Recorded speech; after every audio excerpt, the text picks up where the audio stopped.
Good day, everybody. As you can probably guess, um, the emotions are still running pretty high over here with everything that happened last week with Mr. Castile and Mr. Sterling, and I've been sitting around thinking about it. Kind of busy this weekend, but just I had time to think, and I'm like, you know what? This is actually for what Black people and people of color are going through right now. This is actually state-sponsored terrorism against us, and I'll break it down to you because if you listen to the media, they always talk about like Syria and Afghanistan and Iraq and how they promote state-sponsored terrorism. Well, I'm like, all right, let's look in the mirror and shine a spotlight on the U.S. Now, for generations, the police have been harassing and killing African Americans. Just look it up. Nothing new. It's nothing new. In my book, that's terrorism. They didn't really call it terrorism until more recently, but we've been terrorizing this country for generations, hundreds of years. All right. Go back to how we got here in the first place. All right, I'll move on. And then last time I checked, the police at the district level, county level, city level, state, they're all paid by the government. You know, you have city police, you have state police, they're all paid by the government. And therefore they are sponsored by the government. So you put those two pieces together, and the police and the attitudes and behaviors of the police over the past several generations, that's state-sponsored terrorism using the police to terrorize blacks and people of color. I mean, that's just how it is.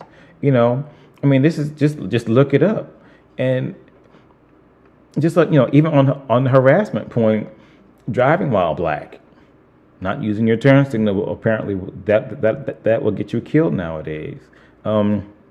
How even if here we go, even if you're in a high-end store like Nordstrom's or Macy's or Lord and Taylor's, they'll follow you around the store. That's harassment. And here's a good one: try driving through a neighborhood where they think you shouldn't, that you don't belong. They will follow you around and pull you over and ask you, "So what are you doing here?" Even though your house could be right there, like Trayvon Martin. That's all I got to say. But it's even though that person that was a wannabe cop, but Trayvon's still dead, and he got off. And that point right there takes me back to my idea, and I'm going to keep hitting this point home about that 2006 report on white supremacists entering in the police force, because they'll know that they'll get away with it. They won't be prosecuted. How many police have actually been put in jail for killing a person of color or a black person? Look at Baltimore. They're out. L.A. with Rodney King. They're out. Amadou Diallo shot him 56 times. They're out.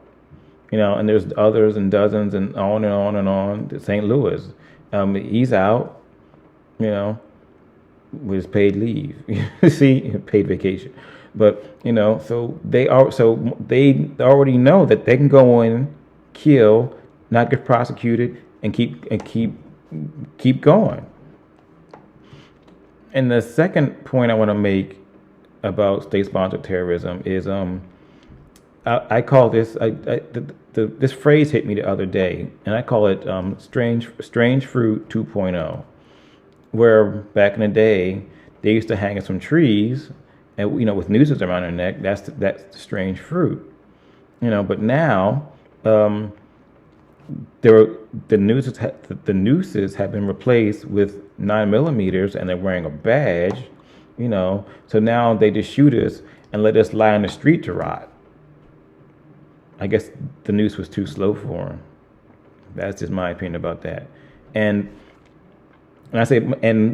further, when I say people of color, I mentioned that there was some Latinos shot last week, and that didn't really make the news for some reason. Or if it did, it was a little side note story.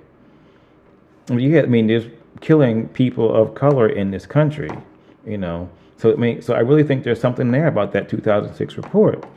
And the part that made me the most irritated out of everything, it just came across the news a couple hours ago, was that Mr. Castillo was profiled because he had a broad nose.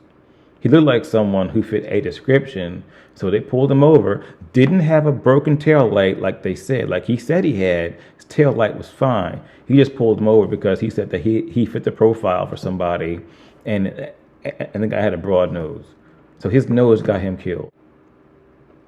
So that's so with everything I just said and thought about, I'm glad to see that there are protests across the country from coast to coast. It's needed. This stuff is not going to stop this time, because one thing America doesn't like, it doesn't like to look bad at the international level. So now other countries are giving us the side eye. The side eye. They're like, look, what the hell are y'all doing to your people?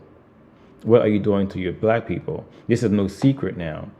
And I mentioned last week about the UN. I think the UN might actually do something, which I think is kind of hilarious. But that's just, I don't know what they're going to do, but it's just something has to change. Something has to change. This cannot go on the way it is. It just can't. I'm signing off, everybody. Have a nice night. Okay, bye.